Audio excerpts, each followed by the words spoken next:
Kihnlasel on üsna pitkä aega on ülgekütid ning nüüd on küll juba ülgepüüdmistavad muutunud ning on moodsad püssud, aga endsel ajal olid püssud hoopis teised ning mehed olid ka tugevamad. Me oleme ühe siukse mehe kädesoan, kellel on vana ülgepüss ka õla peal. Räägi mulle, kuidas see on teistmoodi püss kui nüüd see vintpüssid? Sellele padrunid ei ole. Siit pandi püssirohi sisse, nagu tropid. Enamasti tervatakku pandi enamasti. Ja siis pandi see kuul ja siis pandi natukene midagi veel peale.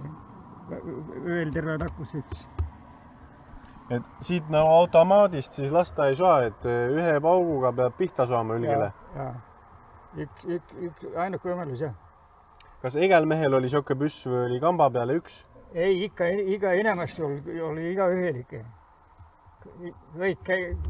Kui ülgepüügil ja mindi nagu päris pikalt püügil, siis oli suurem paat ja väikse paat oli kaks paati, oli suures paatis nagu elati ja väiksega siis ülged väiksega sinna suure paati pandi, siis väike paat oli ka selle jaoks, et ära natuke juua.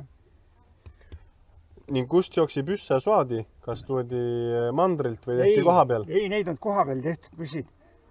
Ning Sepa Pärt, tema oli 1860 sündinud. Tema ütles, tema tegi ka, raputas pead, et temal ei põle kedagi head välja tulnud.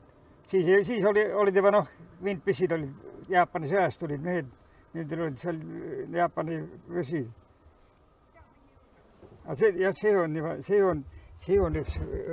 on üks vanemat sorti püss. Aga need olid ka päris juba, tegid oma töö. Neid ülgesi oli ju rohkem nii palju vanasti.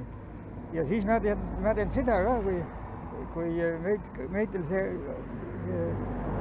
Sankevana kaevandu Juku, tema rääkis niisugust lugu, et mees läks selle murru taha, et ülge teda ei näe ja vaatab, et ma ilmatu ülge nii lähedalt, miukas ma lasen.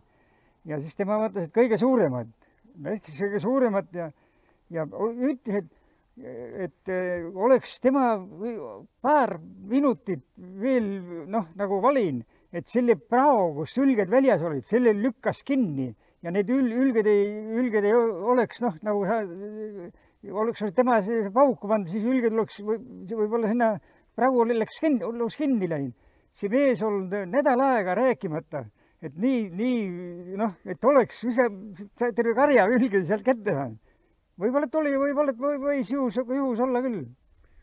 Kui ta siis paugu pani, kus see tema sihtis ülget, et meitel on siia üks üljes ka, tule näüta, kus see tuleb ülget laska. Inemasti lasti ikka piha pihta, et nahk ära ei riku. Ja siis oli see mees, kes selle ülge maha lasi, see sai loivad endale. Ja nendest tehti nii ilusad, sellised ülgenahksed pastlaid. Ja see karvad ja need ei libisenud. Karvad olid nagu taha, kui vastu karva, nagu oli libisemise.